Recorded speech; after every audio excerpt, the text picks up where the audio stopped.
पृथ्वी पर सबसे महान सेवा टेप पर यह संदेश है। भविष्यवक्ता विलियम मैरियन ब्रैनम ने लिखा था, ओ परमेश्वर की वाणी को उसके दूतों के माध्यम से सुनना कितना महत्वपूर्ण है, और फिर कलीसियाओं को वही कहना जो उन्हें कहने के लिए दिया गया है। अब भाई जोसेफ ठीक वही कर रहे हैं जो उन्होंने करने के लिए कहा था। मैं भाई डेविड इरिक्सन हूँ और जेफरसनविले इंडियाना में ब्रैनम टैबरनेकल और भाई जोसेफ ब्रैनम की ओर से यह उकाब एक साथ इकट्ठा हो रहे पत्र है। प्रिय टोकन दुल्हन, जब हम एक साथ आते हैं तो हम सिर्फ संदेश की बात नहीं करते, हम लहू को लगाने, टोकन को लगाने के लिए एक साथ आते हैं, और टोकन ही इस घड़ी का संदेश है। यही आज के दिन का संदेश है, यही इस समय का संदेश है। हमने उस टोकन को खुद पर, अपने घरों पर और अपने परिवारों पर लगाया है। हम लज्जित नहीं हैं, हम इसकी चिंता नहीं करते कि इसे कौन जानता है। हम चाहते हैं कि हर कोई इसे जान जाए, हर एक राहगीर देखे और जाने। हम टेप के लोग हैं, हम एक टेप का घर है, हम परमेश्वर की टेप दुल्हन है। पवित्र आत्मा, टोकन, संदेश, ये सब एक ही हैं। आप इन्हें अलग नहीं कर सकते। पिता, पुत्र, पवित्र आत्मा, प्रभु यीशु मसीह, आप इन्हें अलग नहीं कर सकते। संदेश वाहक, कोई फर्क नहीं पड़ता आलोचक क्या कहता है। भविष्यवक्ता ने कहा, आप इन्हें अलग नहीं कर सकते। परमेश्वर आपका आनंद है, परमेश्वर आपकी शक्ति है। इस संदेश को जानना, यह जानना कि यही एकमात्र सत्य है, यह जानना कि यही टोकन है, यही हमारी सामर्थ्य है। कुछ लोग कह सकते हैं, मैं इसे विश्वास करता हूँ, मैं इसे विश्वास करता हूँ, मुझे विश्वास है कि यह सत्य है, मैं इसे सत्य के रूप में स्वीकार करता हूँ। ये सब ठीक है, लेकिन फिर भी इसे लगाना होगा। भविष्यवक्ता ने कहा कि यह संदेश आज के लिए टोकन है, यह संदेश पवित्र आत्मा है।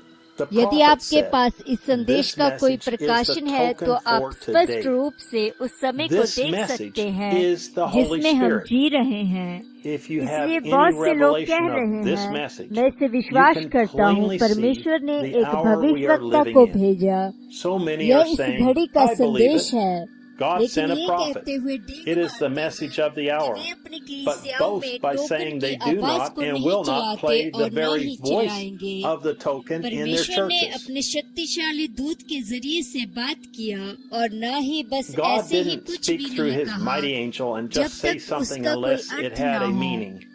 उसने हमें बताया कि उसने हमें नमूनों और प्रतिछाया के माध्यम से सिखाया। इस संदेश में भविष्यवक्ता हमें विस्तार से बताता है कि राहाब और उसके परिवार ने बचाए जाने के लिए, दुल्हन बनने के लिए क्या किया। वह इस विषय में स्पष्ट था कि उसने क्या किया। जब टेप चलाने वालों ने टेप चलाया, एक मिनट रुकना, संदेशवाहक ने क्या किया, एक टेप को चलाया, फिर उसने क्या किया, अपने घर को टेप की कलीसिया बना दिया। वो ये कहने में जरा भी लज्जित नहीं हुई, देखो वो लाल डोरी, इसका मतलब है कि मैं एक टेप की कलीसिया हूँ। जरा सोचिए, यदि उसने कहा होता, हाँ मैं संदेशवाहक और संदेश पर विश्वास करती हूँ, लेकिन अब हम अपनी कलीसिया में टेप नहीं चलाते। मेरा एक पास्टर है जो कहता है कि नहीं, वो बस प्रचार करता है और जो टेप में कहा गया उन बातों का हवाला देता है। आप सोचते हैं कि वह बच जाती। उसने टोकन को लगाया और उसका घर बच गया, या तो वह वही नाश हो जाती जहाँ पर वह थी। आपने बहुत से सेवकों को टेप चलाने के बारे में बहाने बनाते हुए सुना होगा, लेकिन अधिकतर यही कहते हैं, भविष्यवक्ता ने कभी नहीं कहा था कि कलीसिया में टेप चलाएं। भविष्यवक्ता ने कहा कि रहाब ने अपने घर को कलीसिया बना दिया और उसकी कलीसिया ने टेप चलाए, और क्योंकि उसने अपनी कलीसिया में टेप चलाए, वह और उसकी सारी टेप कलीसिया टोकन के नीचे थे और वे बच गए।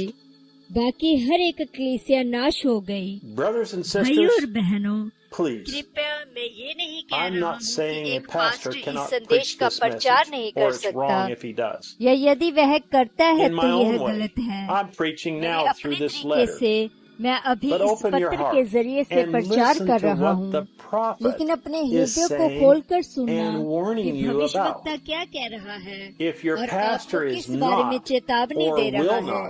यदि आपका pastor by making some kind of excuse, whatever it might be, according to the word, no matter how much he says, I believe the message of the hour, according to what I believe the word says, the token, the message of the hour, is not being applied. कि वचन जो कहता है उसके अनुसार वो token इस समय के संदेश को नहीं लगाया जा रहा है।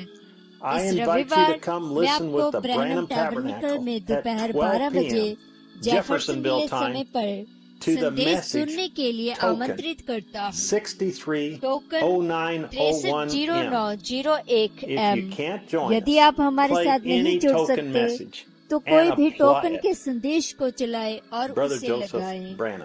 भाई जोसेफ ब्रैनम संदेश सुनने से पहले पढ़ने के लिए वचन उत्पत्ति अध्याय 4 आयत 10, निर्गमन 12वां अध्याय, यहोशू 12वां अध्याय, प्रेरितों के काम अध्याय 16 आयत 31, प्रेरितों के काम अध्याय 19 आयत 1 से 7, रोमियो अध्याय 8 आयत 1, पहला कुरिन्थियों अध्याय 12 आयत 13, इफिसियों अध्याय 2 आयत 12, इफिसियों अध्याय 4 आयत 30, इब्रानियों अध्याय 6 आयत 4, इब्रानियों अध्याय 9 आयत 11 से 14, इब्रानियों अध्याय 10 आयत 26 से 29, इब्रानियों अध्याय 11 आयत 37, इब्रानियों अध्याय 12 आयत 24, इब्रानियों अध्याय 13 आयत 8, इब्रानियों अध्याय 13 आयत 10 से 20, संत यूहन्ना अध्याय 14 आयत 12। इसी के साथ पत्र समाप्त होता है। परमेश्वर आपको आशीष दे और shalom.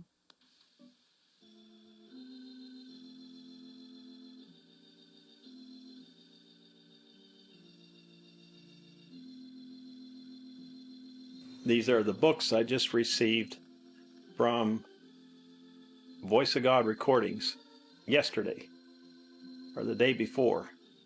They still make tapes, they still make books, and they still make tablets. Praise the Lord.